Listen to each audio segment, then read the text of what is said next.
Bienvenue Stop Invest, la chaîne des top d'investissement. Ici, on parle essentiellement d'entreprises de qualité. Avons-nous une opportunité d'investissement sur Hershey? C'est la question à laquelle on va essayer de répondre en se basant sur les états financiers de la compagnie. Je rappelle que ceci représente uniquement mon point de vue et non un conseil d'investissement. Et comme d'habitude, je me réserve le droit de me tromper. C'est une demande spéciale d'un abonné Top Premium. Je rappelle que le lien vers le service Top Premium est dans la description de la vidéo.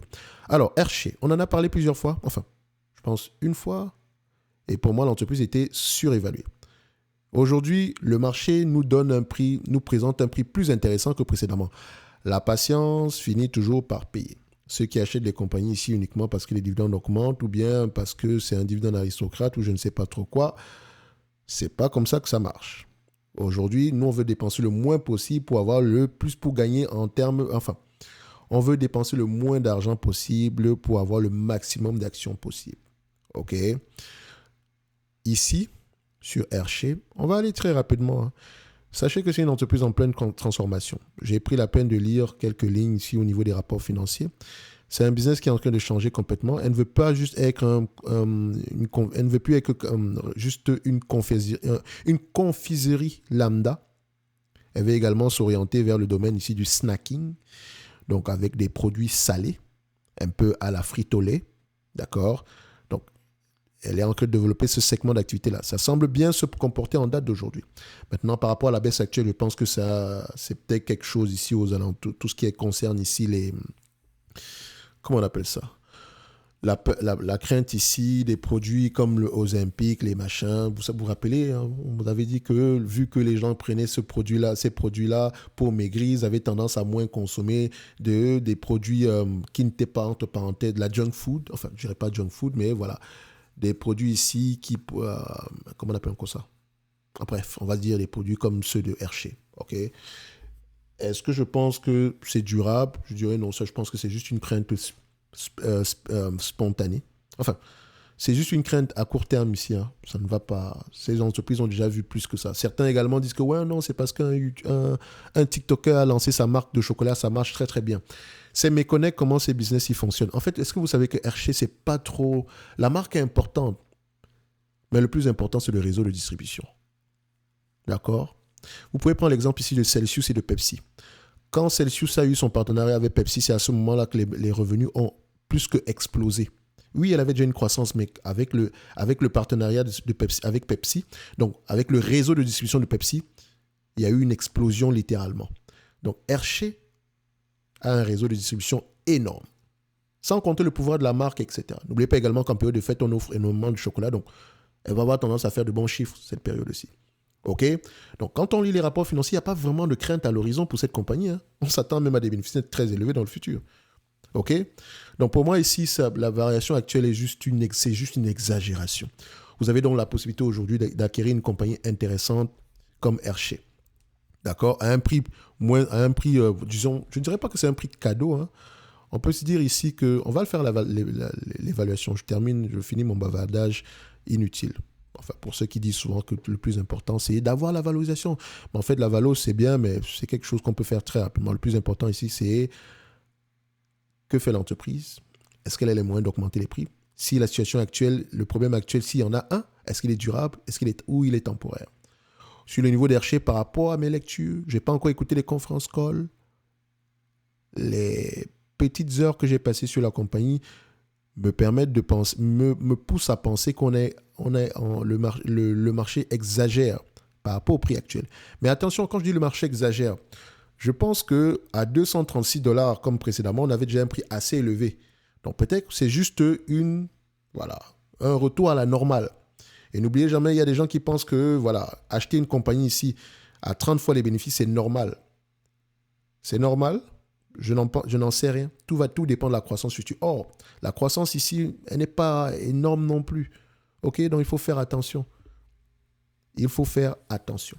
Bref, je reviens sur Hershey. Allez lentement. Hershey. Un like, un abonnement, un commentaire, ça fait toujours plaisir, les amis. Alors, croissance des revenus, on aime ça. Le plus important, pourquoi? D'accord? Ensuite, la marge brute. Stabilité de la marge brute, c'est ce que je recherche avant tout. C'est vrai qu'il y a des grosses variations ici, mais faites attention, ça c'est un effet d'optique. Bon, quoique c'est quand même 7%. Mais sur les dernières années, disons les 10 dernières années, on a plutôt une stabilité, à 45% par là. Est-ce que les marges EBITDA sont également stables ou croissantes? On a également une stabilité des marges EBITDA aux alentours de 25%. C'est bien.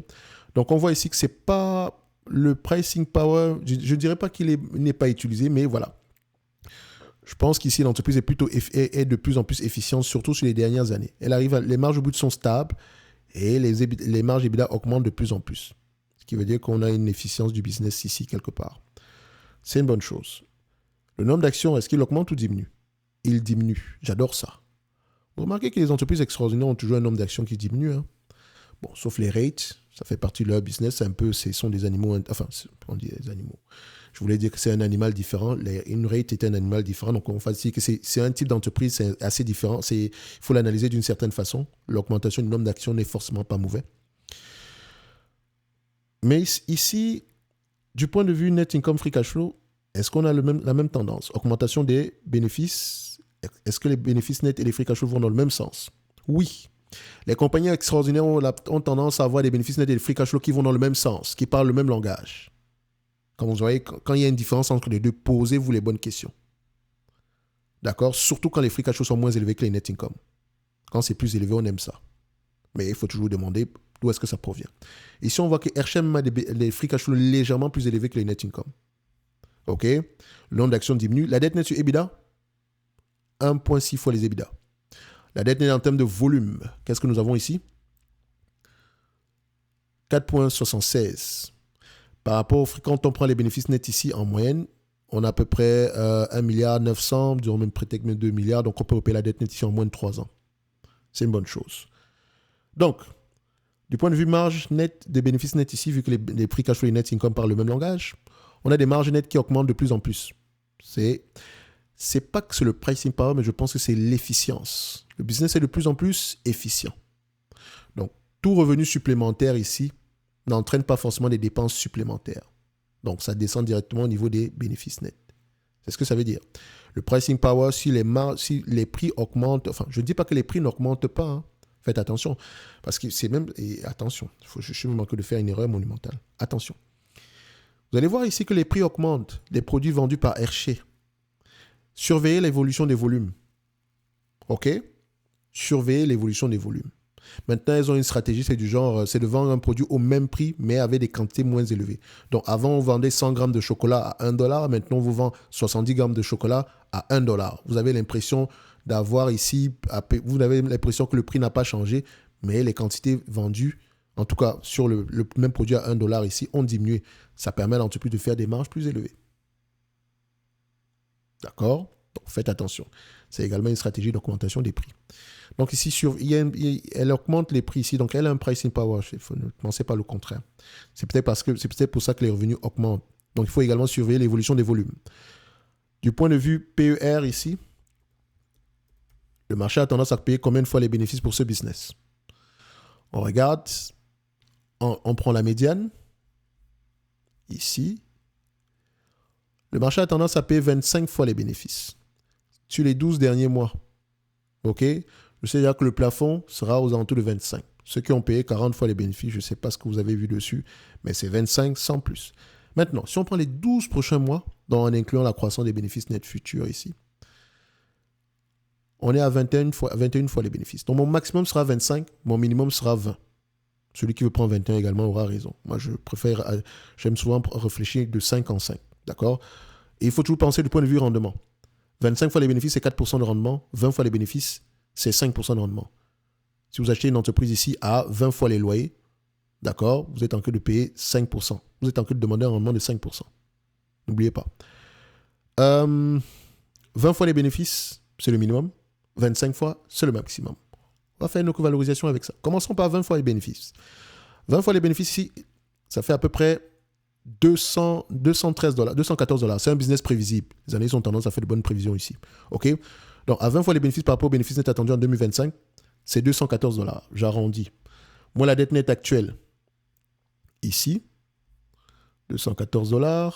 Moi, la dette nette aux alentours de 23 $, ça fait 214 moins 23 $, ça donne 191 $.